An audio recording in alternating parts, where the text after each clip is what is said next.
Hey guys, this is Austin, and today we're talking about covalent bonds and names. So, bonding is the most important idea in all of chemistry. So there's two big ideas inside of bonding, and this is where we'll start. The first big idea is that electrons are attracted to protons. Coulombs Law of electrostatic attraction gives us this, and we'll find we use Coulombs Law a lot to explain things in chemistry. Coulombs Law says the force is proportional to the two charges and inversely proportional to the square of the distance. Since nuclei are positive and electrons are negative, all electrons are attracted to the nuclei of their atoms. This leads you to the conclusion that electrons are not donated readily. It's always a tug-of-war. Always.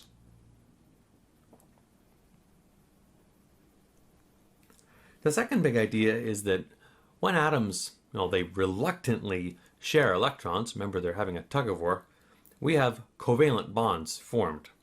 This word covalent means valence shells, and co, of course, you have together. So that's the idea that valence shells are together.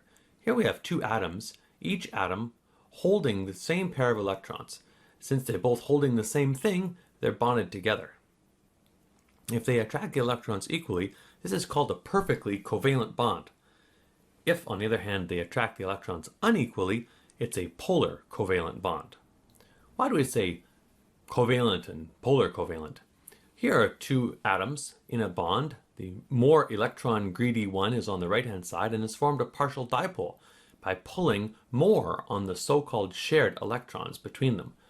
Look at the less greedy for electron atom on the left-hand side. It's become somewhat positive nearby there.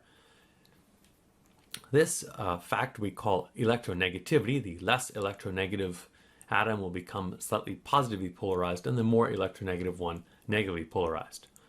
If one atom pulls the electron away from the other completely, that's an ionic bond. This is a big idea. Let's preview electronegativity now.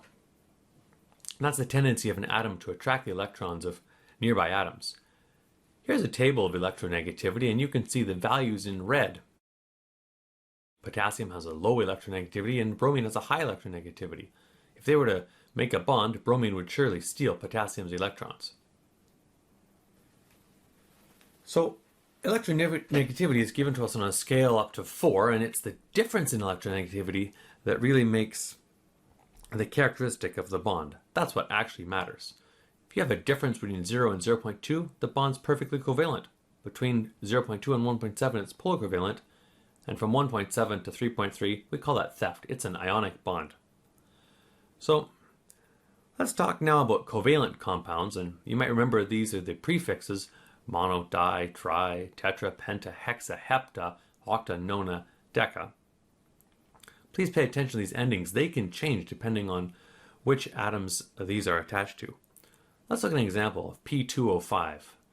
Well, 2 is di and 5 is penta. P is phosphorus and oxygen is oxide. Let's have that be diphosphorus pentoxide. Here's another example. This one involves something that you're well familiar with. SiO2. That's silicon dioxide. You all recall this, and it would be worthwhile reviewing by looking at the next two videos on this playlist before we get on to our next lesson in Chemistry 11, lesson number 3, types of reactions.